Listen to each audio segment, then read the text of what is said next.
গোলাঘাট জিলাৰ কমাৰগাঁৱৰ এটা ইটাভাটাত শ্ৰমিক নিৰ্যাতনৰ অভিযোগ। কমাৰগাঁও পাৰঘাটৰ SBI ইটাভাটাত চম্পু বৰা নামৰ মেনেজাৰজনে আক্ৰমণ কৰিলে শ্ৰমিকক। নুমলীগড়ৰ বিহৰা মিকিৰচাঙৰ বিজয় চৌধুৰী নামৰ এজন শ্ৰমিকে প্ৰাপ্য বিচাৰোতে বাঁহ আৰু ৰ'দৰে প্ৰহাৰ কৰে শ্ৰমিকজনক। এটো হলো যে মই পয়সা মানে ধুনু পাস হলো যে এটা কারণে 500 টাকা করতে গেলি তো ম্যানেজার মুখে যে পুরা একদম যে বুদিব লাগে इसे हाँ की हल बिजय जे काम करा काम ले आसी गड़ी तुई मतलब जे कीटा करने आसी हुईटा नहीं हुदलो और हुद कुछ नहीं और पूरा ठीक से मतलब जो मार्केदार কোনে মাৰিলে शंभू কি হয় তেওঁ शंभू बोरा কি হয় তেওঁ मैनेजर কি হয় बाठार কি কথা SBI 4 महीना 8 दिन হৈ আছে আপোনাৰ মাৰপিট কৰিছে हाँ ক'ত দুখ পাইছে यार दुख पलो भोड़ी तो पूरा पीछे तो पूरा কিহে মাৰিলে ये यार तुम्हारे लिए बाहर पाला में पीछे ये तो यार तो रोडे मारी से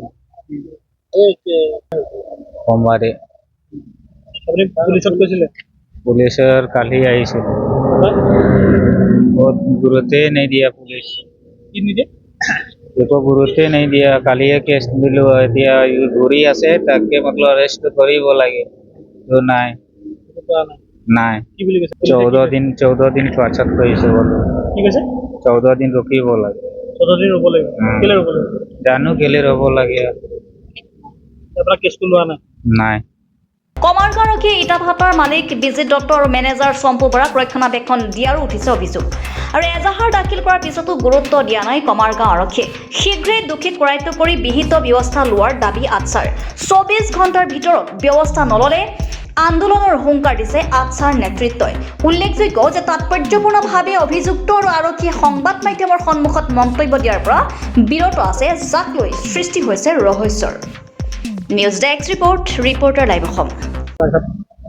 সঁচাকৈ বহুত দুখজনক বাৰ্তা যে বিজিত গগৈ নামৰ যিজন স্বত্বাধিকাৰী ইটাভাটা যিটো কমাৰগাঁও অঞ্চলত আছে, তেখেতৰ কৰ্মচাৰীয়ে শম্ভু গগৈ বুলি যিজন আছে, শম্ভু বৰা বুলি যিজন আছে, আমাৰ বোকাখাট সমজিলাৰ বিহৰা চাহ বাগিচাৰ এজন কৰ্মচাৰী, তাত বহুত দিনৰ পৰা কাম কৰি আহিছিলে, যাৰ বিনিময়ত তেখেতে পৰিয়ালটো পোহপাল দি আছিলে।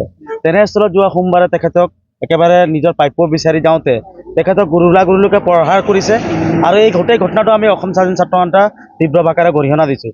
যিটো সময়ত শ্ৰমিকে নিজৰ প্ৰাপ্যৰ কাৰণে দিন ৰাত একাকাৰ কৰি কাম কৰি আছে, তেখেতৰ পৰিয়ালক পোহপাল দি আছে, নিজৰ জীৱন জীৱিকাৰ ওপৰত কাম কৰিছে, তেনেস্থলত নিজৰ প্ৰাপ্য বিচাৰি যদি শ্ৰমিকক এনেধৰণৰ মাৰপিট কৰি প্ৰহাৰ কৰা হয়, এটা দুৰ্ভাগ্যজনক কথা। গতিকে আমি অসম স্বাধীন ছাত্ৰ সন্থা সম্পূৰ্ণৰূপে তেখেতৰ ন্যায় বিচাৰিছোঁ। কমাৰগাঁও আমি আজি থানাত আহি উপস্থিত হৈছোঁ আৰু যোৱাকালি এজাহাৰ দিয়া হৈছিলে।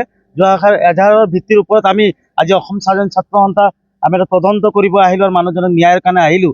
আমি দেখিবলৈ পাইছোঁ যে কমাৰগাঁৱৰ যিজন OC তেখেত বাহিৰলৈ ওলাই গৈছে। আমি তেখেতৰ লগত এবাৰ আলোচনা কৰিলোঁ। তেখেতে আলোচনা কৰাৰ পিছত ক'লে যে যিজন স্বত্বাধিকাৰী তেখেত আহি আছে, তেখেতৰ লগত আলোচনা কৰিম বুলি কৈছে। কিন্তু আলোচনা কৰাৰ পিছত আমি এটা বস্তু গম পালোঁ যে মালিকৰ যিটো মানে দাদাগিৰি, যিটো এটিটিউড, সেই এটিটিউডটো কিন্তু আমি কেতিয়াও সহ্য কৰিব পৰা নাই।